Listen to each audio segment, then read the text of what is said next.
Alright guys, I get quite a few questions about getting the Jeep gauges to work in my TJ without any extra wiring or converters or anything else. And so I was going to go over that and just explain everything.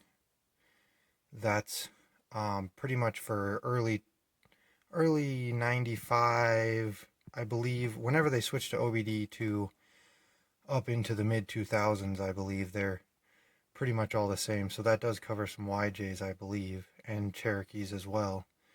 But the gauges all run through the ECU, so you've got to leave that intact and most of the Jeep wiring then in order to keep those.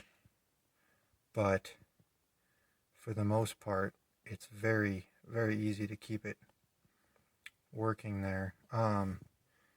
So obviously the ones you don't have to worry about would be your speedometer. It's going to run off the T-case.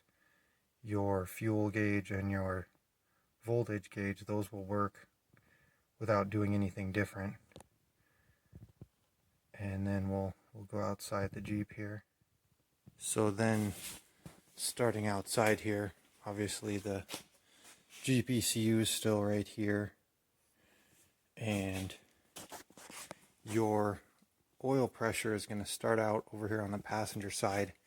It's going to need extended and get it to go right down here.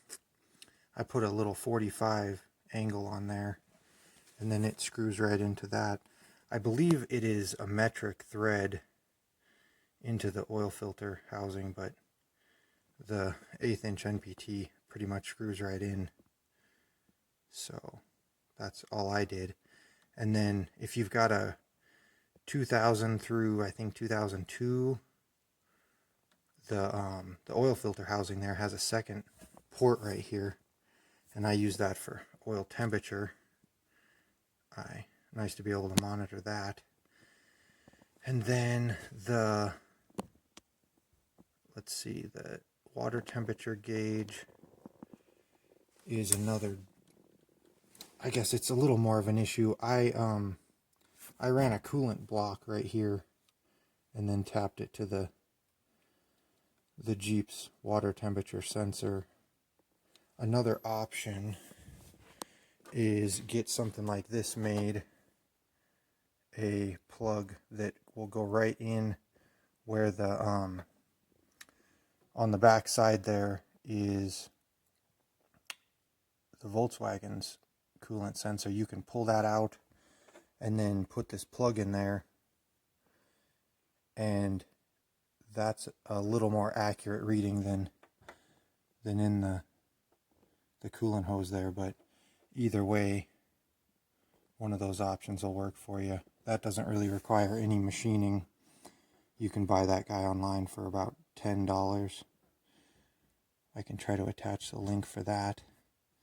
And then the other sensors you're going to need, you can't see it with my wiring back there, but the crank sensor runs off of the flywheel. And as long as you use I think all the adapters for the Jeep all have a crank spacer, and you end up using the same flywheel, and so that crank sensor will read right off of there, just like it did with the 4-liter in there. So that is what actually gives you the accurate reading on the tach. Now, you also need to mimic the cam signal, and that's probably the hardest part that people are wondering about. And so that's going to be over here where the distributor was on the 4-liter, or the 2.5-liter should be the same way. It is going to be a 3-wire sensor that is, I believe it's the middle wire, but you have to find the sense wire on that. There's a power, a ground, and a sense, and the sense wire needs to go to ground. and it doesn't need a constant ground. It just needs a momentary pulse to see that the engine is all spinning together, and that will kick the tack on, and then it'll start taking its readings off of the cranks sensor. So what I did is I actually had some extra blocks here because I just have a Sport, so it doesn't have air conditioning and all that stuff. So I made my own little relay block here and tied it in. So I put that sense wire is going through the relay, and then the other side is going to ground, and then it has ground going to the ground terminal on the relay, and then the power to click the relay I tied to your starter wire. So when you start the engine, you get a pulse on, and when you let go of the key, you get a pulse off. And at least for mine, that was enough to kick the tack on.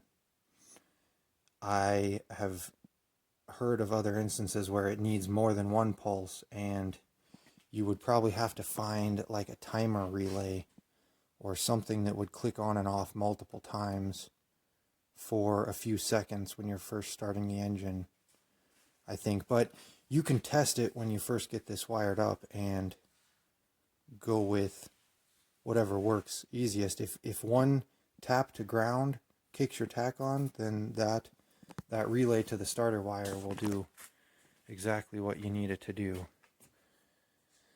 And that is really all that I saved off of the Jeep wiring. Obviously you can see it's still running across the top there, and then I just cut all the rest of that off, so you don't really need it anymore. But that pretty much solves your gauges, and then you've really got just the Volkswagen wiring completely separate, and then you're ready to go.